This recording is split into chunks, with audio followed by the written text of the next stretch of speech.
नमस्कार दोस्तों, जय श्री राम, जय श्री बागेश्वर धाम सरकार, जय हो श्री बालाजी महाराज की, जय हो श्री सन्यासी बाबा की। तो दोस्तों, स्वागत है आपका एक बार फिर से हमारे चैनल पर एक और नई वीडियो के साथ। और आज की वीडियो में हम बात करेंगे कि ऐसी कौन सी वस्तुएं होती है जो कभी भी एक शादीशुदा महिला को अपने मायके से नहीं लेकर आनी चाहिए। अगर वह लेकर आती है तो उसकी बर्बादी पक्की होती है, साथ ही उसका घर परिवार भी बिखर जाता है। तो दोस्तों, आज हम आपको बताएंगे ऐसी चीज़ों के बारे में जो एक बेटी अपने मायके से अपने ससुराल लाती है तो उसके घर की बर्बादी तय होती है।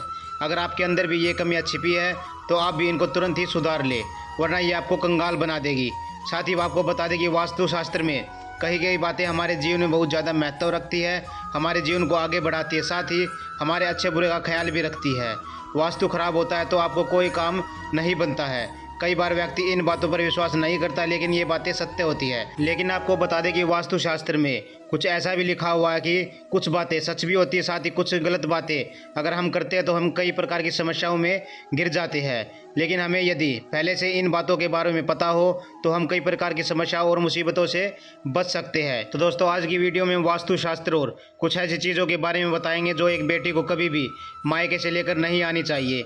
लेकिन उससे पहले दोस्तों, अगर आपने अभी तक हमारे चैनल को सब्सक्राइब नहीं किया तो प्लीज़ चैनल को सब्सक्राइब कर ले, ताकि बागेश्वर धाम सरकार से जुड़ी और भी बहुत सारी वीडियो आपको देखने को और सुनने को मिलती रहे। साथ ही आपको बता दें कि वीडियो को शेयर और सब्सक्राइब करना चैनल को बिल्कुल ना भूलें, ताकि जितनी भी नई वीडियो हम बनाते हैं आप तक सबसे पहले पहुँचे। तो चलिए दोस्तों, पहले बात करते हैं वास्तुशास्त्र की। अगर आप वास्तुशास्त्र के हिसाब से काम करते हैं, साथ ही घर परिवार में वास्तुशास्त्र के तरीके से रहते हैं, तो आपके घर पर अपार धन संपदा की उन्नति होती है।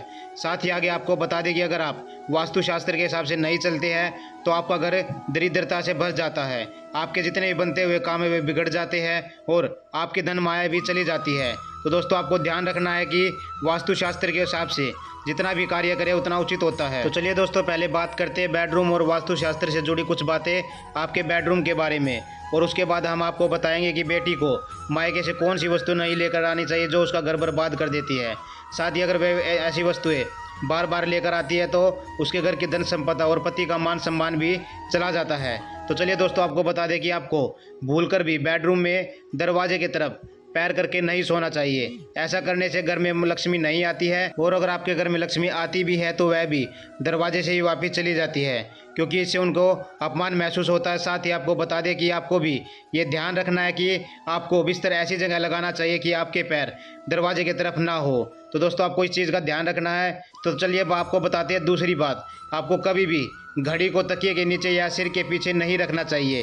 इससे व्यक्ति नकारात्मक सोच वाला बन जाता है, इससे उनके हर फैसले गलत हो जाते हैं और किसी भी काम में उनको सफलता हासिल नहीं होती है। साथ ही उनका मन भी खराब हो जाता है, नकारात्मक शक्ति उनके ऊपर हावी हो जाती है और उनके बने बनाए काम भी बिगड़ने लगते हैं। तो चलिए आगे बात करते हैं कि बहुत से लोगों को अपने बेडरूम में फ़ोटो वगैरह लगाने की बहुत आदत होती है। तो आपको बता दें कि वास्तुशास्त्र कहता है कि अपने घर में कभी भी अपने पूर्वजों की फ़ोटो नहीं लगानी चाहिए जिनकी मृत्यु हो चुकी है। ऐसा करना आपके लिए आपसी संबंध खराब हो जाता है, और साथ ही आपको बता दें कि ये आपके लिए अशुभ भी हो सकता है। अब आगे आपको बता दें कि आपको घर के बेडरूम में कभी भी मंदिर नहीं बनाना चाहिए। साथ ही अगर आप ऐसा करते हैं तो माता लक्ष्मी आपसे नाराज़ हो जाती है, साथ ही आपका घर छोड़ के वो चली भी जाती है। इससे आपके घर पर दरिद्रता का वास हो जाता है, आपकी धन माया भी जाने लगती है। तो चलिए दोस्तों, अब बात कर लेते हैं ऐसी कौन सी चीज़ें हैं जो कि मायके से एक बेटी को कभी भी नहीं लानी चाहिए, जिनका शास्त्रों में भी वर्णन किया गया है। शास्त्रों में भी इनके बारे में बताया गया है कि वे चीज़ें कभी भी एक बेटी को नहीं लानी चाहिए, नहीं तो ये पति की बर्बादी का कारण बन जाती है।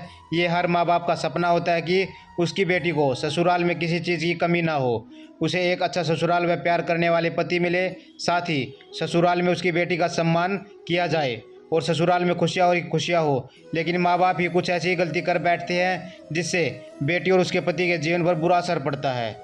उनको जीवन भर दुख सहना पड़ता है, क्योंकि बेटी को दी गई कुछ चीज़ों की वजह से उनके जीवन में दुख आने लगते हैं। जैसे कि याद रखें कि बेटी को कभी भी मिर्ची ना दे, इससे रिश्तों में तकरार आने लगती है। आप चाहे तो सूखे मेवे फल अपनी बेटी को दे सकते हैं। दूसरी बात जो कि आपको याद रखनी चाहिए कि भूल कर भी अपनी बेटी को विदाई के समय गैस चूल्हा ना दे, क्योंकि दहेज के सामान में आजकल सभी लोग सामान दे देते हैं, और जितना भी सामान होता है, क्योंकि गैस चूल्हा देने से बेटी ससुराल में अलग हो जाती है।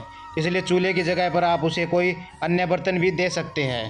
तो दोस्तों, कभी भी अपनी बेटी को चाकू कैंची, कोई भी नुकीली चीज़ या तेज़ धार वाली वस्तुएं नहीं देनी चाहिए, जिससे रिश्तों में तकरार आ जाती है। और आपको बता दें कि वास्तुशास्त्र भी कहता है कि अपनी बेटी को हमेशा ऐसी चीज़ देनी चाहिए कि जिससे घर में खुशहाली आए, ना कि नकारात्मक शक्तियों का वास होए।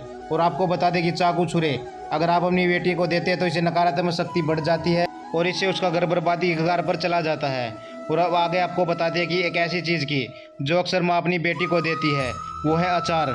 तो दोस्तों कभी भी अपनी बेटी को अचार ना दे, इससे रिश्तों में खटास आ जाती है। तो चलिए दोस्तों आगे आपको बताते हैं कि अगर किसी बेटी को ये लगता है कि उसके मायके वाले उसके पति का मान सम्मान नहीं करते हैं, तो आप कुछ उपाय कर सकते हैं। ये उपाय करने से आपके घर वाले कुछ समय पश्चात ही आपके पति का मान सम्मान करने लगेंगे। उसके लिए रात को एक तांबे के बर्तन में पानी भरे और रात को उसे अपने पास रखकर सोए। ध्यान रहे तांबे का बर्तन ही आपको इस्तेमाल करना है। और आगे आपको बता दें कि इस बर्तन में आपको चांदी का सिक्का डालना है। अगर सिक्का नहीं है तो आप कोई भी चांदी का आभूषण भी आप इसमें डाल सकते हैं। अगर वो भी ना हो तो आप साधारण सिक्का कोई भी जल के लोटे में डाल सकते हैं। और सुबह उठते ही बिना कुल्ला किए उस पानी को पी ले। इस प्रक्रिया से आपको प्रत्येक दिन करना है और कुछ ही दिनों बाद आप देखोगे कि आपके परिवार वाले, आपके मायके वाले आपके पति का मान सम्मान करने लग जाते हैं। और साथ ही दोस्तों यही नहीं, आपको प्रत्येक दिन रात्रि के समय अपने पलंग के नीचे बर्तन में थोड़ा सा पानी अवश्य रखना है। इसे सुबह होते ही बाहर फेंक देना है।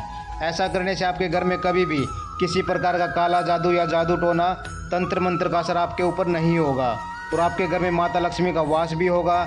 और साथ ही अगर कोई आपके ऊपर मिथ्या दोष लगाता है तो वो भी आपके ऊपर सिद्ध नहीं होगा।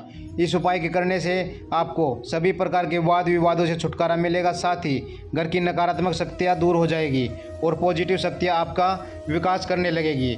और आपको बता दें कि जितनी भी आपके घर में नकारात्मक शक्ति होती है वह उस जल के थ्रू बाहर चली जाएगी और आपके घर में सकारात्मक शक्तियों का वास होने लगेगा। साथ ही माता लक्ष्मी का वास भी आपके घर में निरंतर बढ़ता जाएगा और आपके जितने भी रुके हुए काम हैं सभी बनते चले जाएंगे। तो दोस्तों आपको ध्यान रखना है इन सब बातों का। और साथ ही आपको बता दें कि माँ और बेटी को भी इन चीज़ों का ध्यान रखना है कि वो अपनी बेटी को क्या चीज़ दे क्या नहीं दे, जिससे उसका घर भी बना रहे और कोई संकट भी उसके ऊपर ना आए। तो दोस्तों आज की वीडियो में बस इतना ही। वीडियो आपको कैसी लगी कमेंट बॉक्स में जय श्री राम लिख के ज़रूर बताएं। साथ ही वीडियो को लाइक करें और चैनल को सब्सक्राइब करना ना भूलें, जिससे कि बागेश्वर धाम सरकार की और भी बहुत सारी वीडियो आप तक पहुंच सके। जय श्री राम, जय श्री बागेश्वर धाम सरकार।